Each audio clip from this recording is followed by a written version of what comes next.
প্রিয় শিক্ষার্থীবৃন্দ, তোমাদেরকে আজকের ইংরেজি গ্রামার ক্লাসে স্বাগতম। আজকে নবম দশম শ্রেণীর আমি ন্যারেশনের প্রথম পার্ট আলোচনা করব। এই অংশটি খুবই গুরুত্বপূর্ণ। অ্যাসার্টিভ সেন্টেন্স এর ডাইরেক্ট থেকে ইনডাইরেক্ট করার নিয়মগুলো দিয়েই শুরু করব। আর ন্যারেশন করতে হলে যে প্রধান নিয়মগুলো ফলো করতে হয় সেগুলোই আমি প্রথমে আলোচনা করব। তাহলে সবাই প্রস্তুত হও, খাতা কলম নিয়ে চলে এসো, আমি শুরু করছি।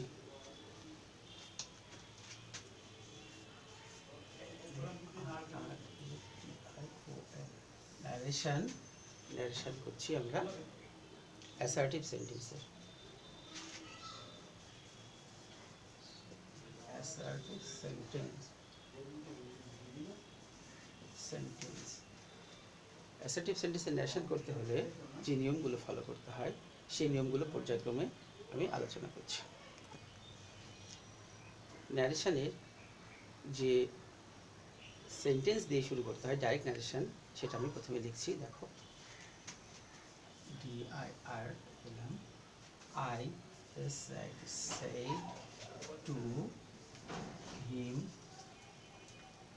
কোটেশন দিলাম, কমা, I am a doctor, quotation শেষ, ফুল স্টপ। এই সেন্টেন্সটা হলো ডাইরেক্ট। এই ডাইরেক্ট ন্যারেশন এই সেন্টেন্সটাকে আমরা ইনডাইরেক্ট করব, এটা হলো আমাদের উদ্দেশ্য। এবার তাহলে দেখো, এই ডাইরেক্ট সেন্টেন্স আমি চিনব কী করে, কীভাবে এটা ডাইরেক্ট সেন্টেন্স হলো। প্রথমে আমরা দেখব যে একটা সাবজেক্ট, ভার্ব এবং অবজেক্ট নিয়ে একটা বাক্য প্রথমে রয়েছে। সেখানে সাধারণত he said, I said, you said ইত্যাদি দিয়ে শুরু হয়। তারপরে দেখো, কমা থাকবে, একটা কোটেশন থাকবে, কোটেশনের ভিতরে একটা সেন্টেন্স থাকছে। এখানে এই সেন্টেন্সটা assertive, I am a doctor. এই সেন্টেন্সের সাবজেক্ট দিয়ে শুরু হচ্ছে এবং এটা অ্যাসার্টিভ সেন্টেন্স। এই কোটেশনের ভিতরে থাকা সেন্টেন্সকেই আমার দেখতে হবে যেটা কোন সেন্টেন্স। এটা অ্যাসার্টিভ হতে পারে, ইন্টিগ্রেটিভ হতে পারে, ইম্পারেটিভ হতে পারে। 5টা সেন্টেন্স এখানে থাকে, 5 ধরনের। যে সেন্টেন্সে থাকুক সেই সেন্টেন্সের নিয়মটাই আমাকে ফলো করতে হবে এবং সেই নিয়ম দিয়েই ডাইরেক্ট থেকে ইনডাইরেক্ট করতে হবে। তাহলে এসো, যে আমরা কোথায় দেখলাম অ্যাসার্টিভ সেন্টেন্স, এটা হলো কোটেশনের ভিতরে যে সেন্টেন্স, এই কোটেশনের ভিতরে সেন্টেন্স হলো অ্যাসার্টিভ। এবং কোটেশনের বাইরে একটা সেন্টেন্স আছে, সেটা আই সে টু হিম। এই সেন্টেন্সের একটা সাবজেক্ট আছে, একটা ভার্ব এবং একটা অবজেক্ট, এইগুলো থাকবে। তো এখন এসো, যে এই কোটেশনের সেন্টেন্সটার নাম কি আর কোটেশনের বাইরে যে সেন্টেন্সটা, এটার নাম কি, এটা আমরা বলি। এটার নাম হলো reporting, REPORTING, reporting speech. Speech মানে বাক্য বা কথা, আর রিপোর্টিং স্পিচ এখানে সাধারণত I said, you shed, he said, mother said, father said ইত্যাদি ইত্যাদি থাকে। তারপরে এখানে কোটেশন এবং এর ভিতরে যে সেন্টেন্সটা আছে, এই সেন্টেন্সের নাম হলো রিপোর্টেড স্পিচ, REPORTED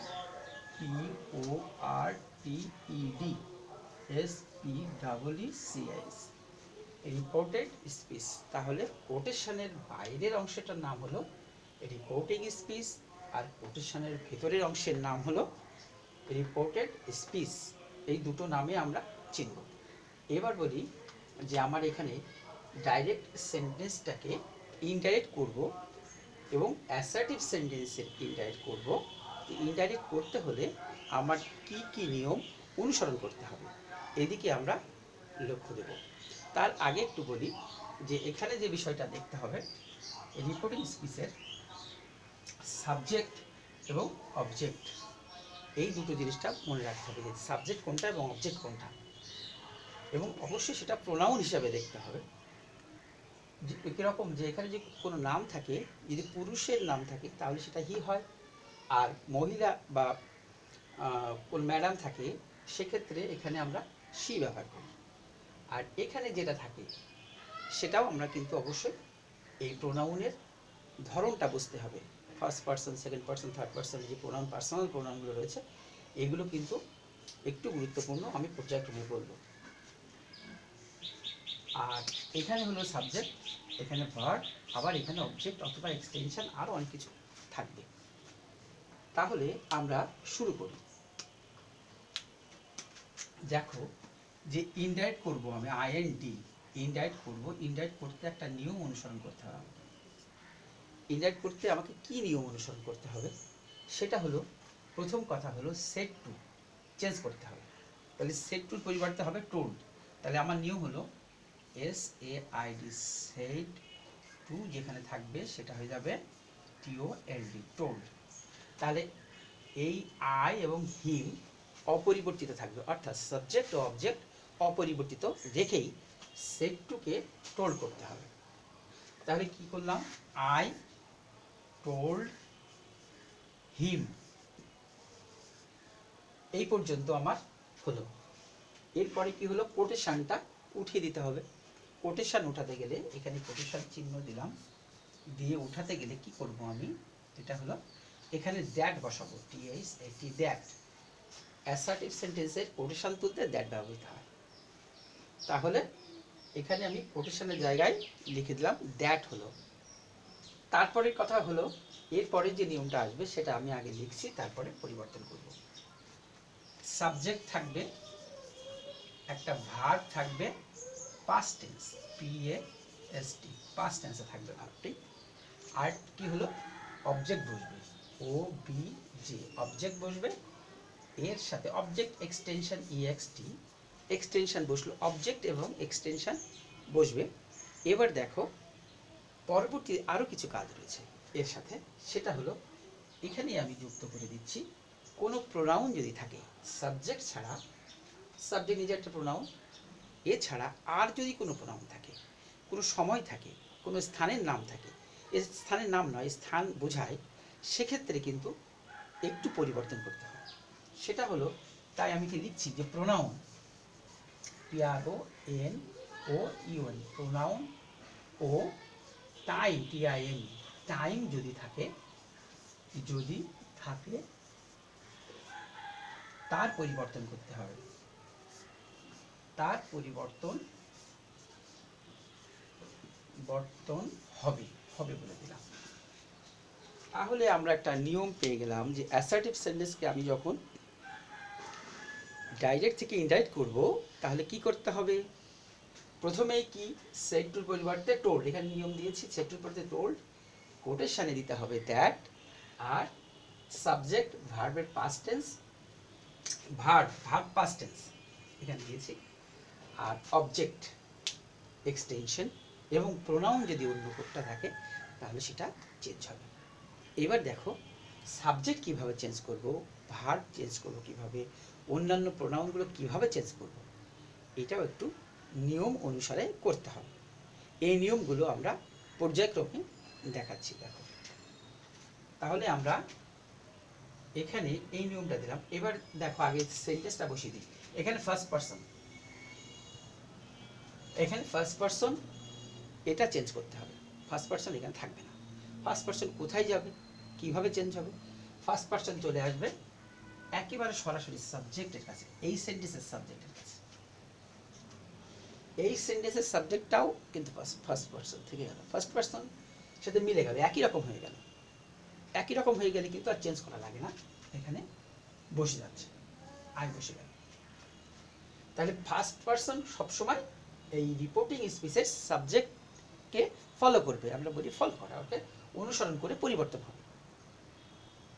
হ্যাঁ, এবার হলো যে এখানে থাকলো একটা ভার্ব, এর পাস্ট টেন্স করব, ভার্ব যে প্রথমটা পাবো সেটাই কিন্তু চেঞ্জ করব। তাহলে ওয়াজ, আয়ের সাথে ওয়াজ বসে, ওয়াজ। আই টোল্ড হিম, এখানে ভুলে গেছি একটা জিনিস দিতে, সেটা হলো দ্যাট। কোটেশনটা তুলতে আমরা দ্যাট ব্যবহার করি। এখানে যে কোটেশনটা দিয়েছি, কোটেশনে দ্যাট বসে তারপর এটা আই ওয়াজ, পরেরটা কিন্তু চেঞ্জ হবে না। A doctor, ADOCTOR, full stop, quotation থাকবে না, কমাও থাকছে না, সবই ফুল স্টপ হয়ে গেল, একটা সেন্টেন্সে পরিণত করে দেওয়া, এটাই ইনডাইরেক্ট। এবার আমি বলবো যে এই সাবজেক্টটা যে কিভাবে এই রিপোর্টিং স্পিচের সাবজেক্টকে ফলো করবে ফার্স্ট পারসন, সেটা আর সেকেন্ড পারসন থাকলে কি হবে, থার্ড পারসন থাকলে কি হবে এখানে, সেটা আমি এখানে লিখছি। নিয়ম কিন্তু প্রধান মূল যে নিয়ম সেটা কিন্তু এটাই, কিন্তু প্রোনাউন্সের বা সাবজেক্ট চেঞ্জের যে নিয়ম সেটা কিন্তু আমি বলছি। এবার দেখো যে এটা মুছে দিলাম।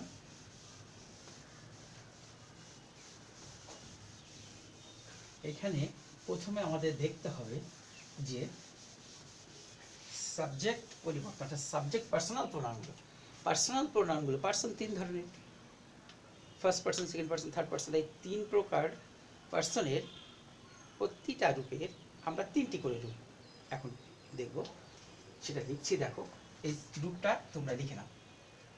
ফার্স্ট পার্সন 1st দিলাম। ফার্স্ট পার্সনের কি কি, আই এটা প্রথম রূপ, মি হলো দ্বিতীয় রূপ, মাই হলো তৃতীয় রূপ।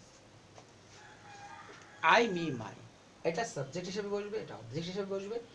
আর 3 নম্বর রূপটা যেটা তার সাথে একটি নাউন বা প্রোনাউন নিয়েই বসে, সাবজেক্টও বসতে পারে, অবজেক্টও বসতে পারে। তাহলে সংক্ষিপ্তভাবেই বলছি, এটা নমিনেটিভ, এটা অবজেক্টিভ এবং পজিটিভ, এর তিনটা নাম আছে, কিন্তু নামটা আমি বলছি না, শুধু জাস্ট রূপের কথা বলছি, যেটা মনে রাখা সহজ। এই জন্য আমি এটা বাদ দিয়ে বললাম, যেটা আই মি মাই এটা মনে রাখো। তারপরে আয়ের পরে উই থাকে, first person we, us, our. তাহলে উই থেকে আসলো কি, উই, আস, আওয়ার, 1 2 3। এবার সেকেন্ড পার্সনে চলে যাই। সেকেন্ড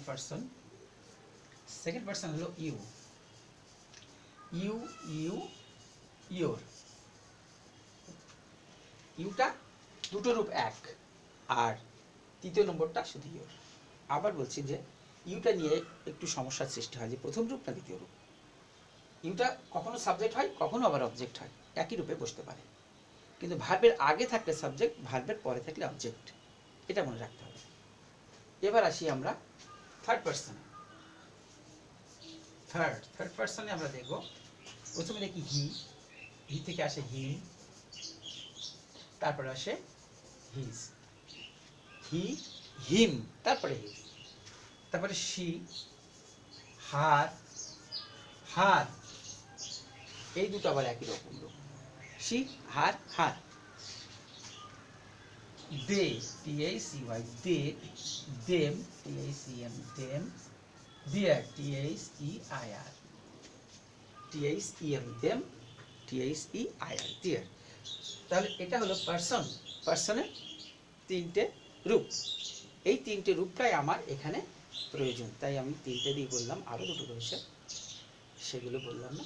তবে এই তিনটে রূপ আমার বিশেষ প্রয়োজন, এই জন্য আমার তিনটে রূপ ভালো করে মনে রাখতে হয়।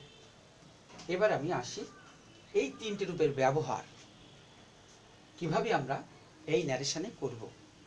সেক্ষেত্রে সবসময় মনে রাখতে হবে, আই যখন, এর সাথে আরও দুজন রয়েছে, আই মি মাই, যদি হি থাকে, উই যদি বলি, উই থেকে উই, আস, আওয়ার, সব তিনটে করে রূপ সুন্দরভাবে মনে রাখতে হবে। এটা মুছে দিচ্ছি।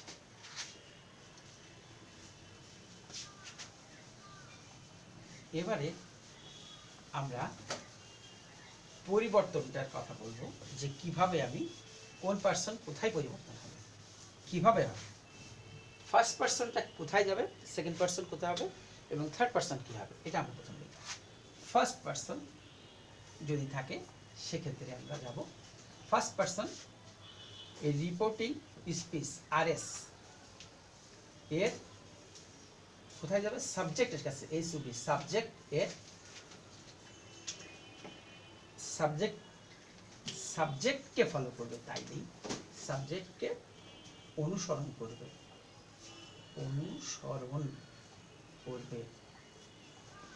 তাহলে first person RS reporting speech, অর্থাৎ কোটেশনের বাইরে যে সেন্টেন্সটা থাকে তার সাবজেক্ট এখানে আইকে ফলো করবে। এখানে যদি ফার্স্ট পার্সন থাকে এখানে ফলো করবে, তাহলে কি হলো, যে সাবজেক্টকে অনুসরণ করবে কে, ফার্স্ট পার্সন। এবার সেকেন্ড পার্সন কি করবে, সেকেন্ড পার্সন এই RS এর অবজেক্টকে ফলো করবে, OBJ, অবজেক্টকে অনুসরণ করবে, ডট দিয়ে দিলাম। অনুসরণ অবজেক্ট অবজেক্ট এখানে হিম হতে পারে, হিজ হতে পারে, মি হতে পারে, তাকে ফলো করবে। আর থার্ড পারসন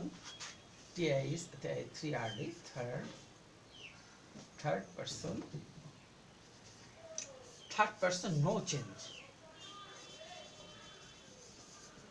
এটা কোনো পরিবর্তন হবে না। থার্ড পারসন যেখানে যে অবস্থায় আছে এর ভেতরে সেখানে সেই অবস্থায় থার্ড পারসন থেকে যাবে, কোনোরূপ পরিবর্তনের প্রয়োজন নেই। তাহলে দুটো জিনিস মনে রাখতে হবে, ফার্স্ট পারসন সাবজেক্ট আর সেকেন্ড পারসন হলে অবজেক্ট ফলো করবে এবং রূপান্তর হবে। এবার আমরা এখানে কিভাবে করব তার একটা উদাহরণ আরেকটা দিয়ে দিই। এখানে যেহেতু ফার্স্ট পারসন দিয়ে করেছি, এবার আমি এখানে সেকেন্ড পারসন দিয়ে করব। একইভাবে একই সেন্টেন্সটাকে আমি দিয়ে করছি। আই সেড টু হিম থাকবে, এখানে লিখবো আমি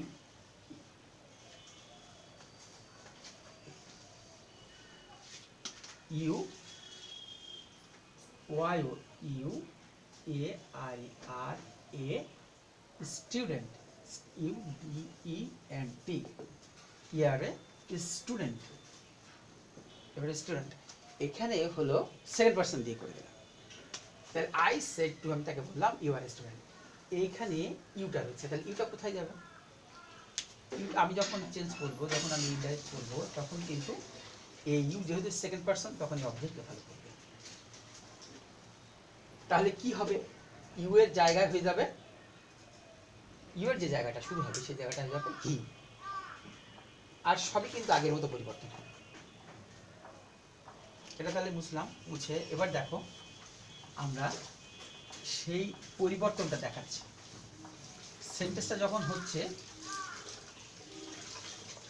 I said to him you are a student, student এর ইউ হলো সেকেন্ড পারসন, এটা কিভাবে পরিবর্তন? তাহলে প্রথম নিয়ম অনুসারে আমরা যেটা করি, I told him that, এ পর্যন্ত ঠিক আছে, কোটেশনে দ্যাট সেট টু।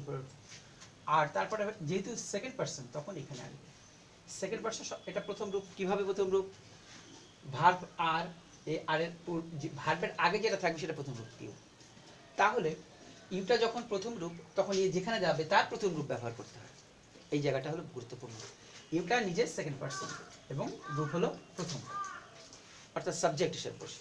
তাহলে এর সাবজেক্টটা কি? হিম তো সাবজেক্ট, হিমের সাবজেক্ট হলো ই, হি হবে। তাহলে হি, এর প্রথম রূপ হলো হি, তাহলে হি, এই ভার্ব টু হয়ে গেল, ভার্ব হবে he was, A S T U D E N, second person এখানে হয়ে গেল। তাহলে ফার্স্ট পারসনের নিয়ম হলো ফার্স্টে যাবে, সেকেন্ড পারসনটা অবজেক্টের কাছে যাবে। এইটা কিন্তু মনে রাখতে হবে, তাল হারিয়ে ফেললে হবে না, ব্যালেন্স করতে হবে যে আমি কোথায় যাব। একটা মনে রাখতে হবে, ফার্স্ট পারসন ফার্স্ট সাবজেক্টকে ফলো করবে, দ্যাটস অল। সেকেন্ড পারসন তাহলে অবশ্যই অবজেক্টকে ফলো করবে। এটা একটা মনে রেখে আরেকটাকে মনে রাখার চেষ্টা করতে, একটা করতে হবে আরেকটা হবে। এবার দেখো আমরা এখানে একইভাবে আমরা থার্ড পারসনের ব্যাপারটা দেখাই। এখানে শুধু থার্ড পারসন দেখবো আর সব একই রাখবো। সেটা কেমন? I said to him, quotation দিলাম, he is reading, R E D I N G, he is reading, only that's all, he is reading. Just third পারসনকে বোঝানোর জন্য দেখলাম। তাহলে থার্ড পারসনটা কি হবে? এই থার্ড পারসন কিন্তু সাবজেক্ট বা অবজেক্ট কারো কাছে যে পরিবর্তন হবে না। তাহলে আমার প্রথমটা ঠিক আই সেড টু জায়গায় আই টোল্ড হিম থাকবে, দ্যাট পর্যন্ত থাকলো। এবার হিটা হি থেকে যাবে, হি থাকলো কেন? যে এটা থার্ড পারসন, কোনো চেঞ্জ হবে না। হিটা এবার ইজটা দ্বিতীয় রূপ হয়ে যাচ্ছে, ইজটা ওয়াজ হবে, he was reading, R E D I N G. এরপরে যদি অবজেক্ট থাকে যেভাবে যাই থাকে না বসবে, তবে প্রোনাউন থাকলে চেঞ্জ হবে। প্রোনাউন দিয়ে আমি এখনো দেইনি, এবার আমি প্রোনাউন দিয়ে দেবো, অন্য প্রোনাউন দেবো। তাহলে এটুকু কি আমি বুঝতে পারলাম যে ফার্স্ট পারসন কিভাবে চেঞ্জ হলো, সেকেন্ড পারসন কোথায় কিভাবে চেঞ্জ হলো, এবং থার্ড পারসন কিভাবে চেঞ্জ হবে, কিভাবে আনচেঞ্জড থেকে গেল। এটা কিন্তু একটু বুঝতে হবে, একটু জটিল এটা প্রক্রিয়া, এখানটা একটু জটিল মনে হবে, কিন্তু কয়েকবার করলে সহজ হবে। এবার আমরা করি করব যে এইখানে একাধিক প্রোনাউনের ব্যবহার করব। এটা তো গেল, এরপরে একাধিক প্রোনাউনের ব্যবহার এবং টাইমের ব্যবহারটা করব। সেক্ষেত্রে দেখো আমি মুছে দিই।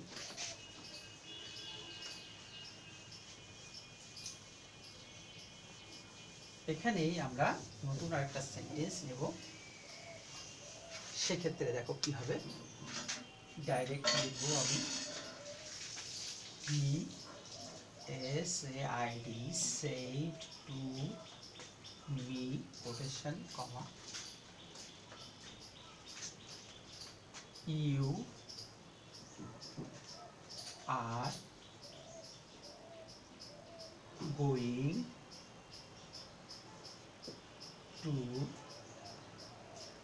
are going to my home, to my home now, you are going to my home now। এই সেন্টেন্সটা আমি দিলাম। এখানে আমরা দেখো সাবজেক্ট আর প্রোনাউন রয়েছে, ভার্ব, সাবজেক্ট ভার্ব অবজেক্ট হলো, এবার টু মাই রয়েছে একটা অতিরিক্ত প্রোনাউন এর ভিতরে, আর হোম তো রয়েছে, আবার নাও রয়েছে আবার একটা অতিরিক্ত শব্দ, ভার্বাল ভার্ব। এবার দেখো এখানে একটু পরিবর্তনের, এই যে নাও থাকলে কি হয়, দেন, হেয়ার থাকলে দেয়ার, ইয়েস্টারডে থাকলে দ্যাট ডে, টুডে থাকলে দ্যাট ডে, এরকম একটা ভার্বাল ওয়ার্ডের চেঞ্জিং একটা ফরম্যাট আছে, সেটা তোমাদের কিন্তু একটু মনে রাখতে হবে। তো এখানে দেখো আমি কিভাবে চেঞ্জ করি, আইএনজি দিলাম, হি সেড টু মি, তাহলে হি টোল্ড মি, কোটেশনে দ্যাট। এবার আমি ইউটা কি করব, সেকেন্ড পারসন, আগেই বলেছি ইউটা কোথায় যাবে, ইউটা চলে আসবে এইখানে, ইউটা আসবে মেয়ের কাছে, ইউটা প্রথম রূপ যেহেতু সাবজেক্ট, তাহলে মেয়ের প্রথম রূপটা আই, তাহলে I, he said to me you are going to my home now, তাহলে ইউটা হয়ে গেল আই, তাহলে he told me that I, I হলে এখানে ভার্ব টু হবে, I was going, GOING, going to, এই পর্যন্ত থাকলো। এবার দেখো পরবর্তী একটা মাই রয়েছে, এই মাইটা কি, কোন পার্সন থেকে আসা, এটা হলো ফার্স্ট পার্সন, ফার্স্ট পার্সন এবং আই মি মাই 3 নম্বর রূপ। তাহলে মায়ের প্রথম রূপটা হলো কি আই, আই থেকে 3 নম্বর রূপ মাই, এখানে মাই রয়েছে। এ কোথায় যাবে, ফার্স্ট পার্সন, ফার্স্ট পার্সন কাকে ফলো করে, ফার্স্ট পার্সন থেকে আসা, এ চলে আসবে সোজা এইখান থেকে ঘুরে ঘুরে এইখানে আসবে, না এটা ফার্স্ট পার্সন সবসময় সাবজেক্টকে ফলো করবে। তাহলে এখানে মাই চলে আসলো হিয়ের কাছে, এ নিজের 3 নম্বর রূপ, তাহলে হির 3 নম্বর রূপটা কি হবে, হি, হিম, হিজ, তাহলে মায়ের পরিবর্তন হয়ে যাবে his, HIS, his, HOME, home, নাও থাকলে THEN, দেন ভিন্ন প্রোনাউন এবং ভিন্ন ভার্বাল ওয়ার্ড, এটা পরিবর্তন করব। তাহলে এখন দেখো যে he said to me you are going to my home now, এটা চেঞ্জ হয়ে হলো হি টোল্ড মি দ্যাট, ইউটা হয়ে গেল I was going to his home now. এটা হলো ডাইরেক্ট থেকে ইনডাইরেক্ট করার মোটামুটি ভাবে এই হলো অ্যাসার্টিভ সেন্টেন্সের নিয়ম। এবার তোমরা এটা অবশ্যই বাড়িতে প্র্যাকটিস করবে এবং নিয়মকানুনগুলো দেখবে, লিখে নেবে, তাহলে একটু প্র্যাকটিস করলেই হয়ে যাবে, খুব বেশি কঠিন নয়। তবে আজকের এই ক্লাসে সবচেয়ে বেশি গুরুত্বপূর্ণ হলো কতগুলো নিয়ম মনে রাখা, কতগুলো চেঞ্জেবল ওয়ার্ডগুলো মনে রাখা, পার্সোনাল প্রোনাউনগুলো মনে রাখা, সেগুলোর রূপান্তরগুলো মনে রাখা, তাহলে কি না সব কিছু সম্ভব। এবার আমরা বাড়ির জন্য কিছু কাজ দেবো, তোমরা প্র্যাকটিস করবে। আজ পর্যন্ত মোটামুটিভাবে আমরা এই নিয়মগুলো করলাম, এবার বাড়িতে প্র্যাকটিসের জন্য তোমরা কয়টা সেন্টেন্স লিখে নাও।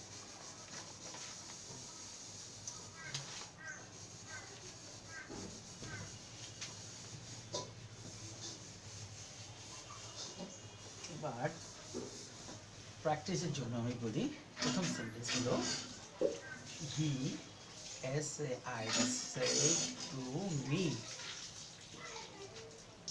T-A-C-Y. They are playing. P-L-Y-I-N-G. They are playing now. Quotation full stop. 2 number. I-S-A-I said to him. I said to him, comma, quotation. You can solve, S-O-L-V-E, solve the sum, S-U-M, sum. You can solve the sum. 3 number চলে আসি। My father, F-A-T-H-E-R, my father said to me, comma, quotation. My father said to me, I am, G-O-I-N-G, going to market. I am going to market. 4 number দিচ্ছি। She, S-I-D, said to me, comma, quotation. She said to me, I am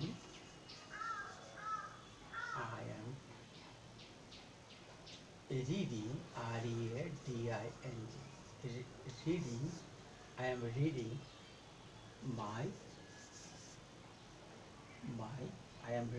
my story, S-T-O-R-Y, story book.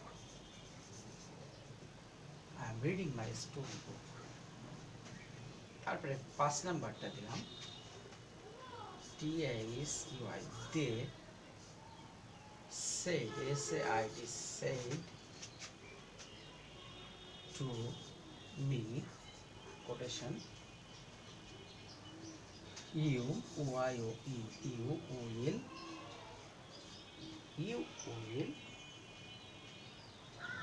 come to me, C-O-M, come to me, quotation শেষ। You will come to me. এই 5টি sentence তোমরা বাড়িতে practice করবে। তাহলে আজ এই পর্যন্তই। তোমরা এগুলো সুন্দর করে লিখে নেবে এবং একটু বাড়িতে প্র্যাকটিস করবে। কোনো সমস্যা হলে অবশ্যই কমেন্ট বক্সে জানাবে, তাহলে আমরা চেষ্টা করব তোমার উত্তর দেওয়ার। সকলকে ধন্যবাদ।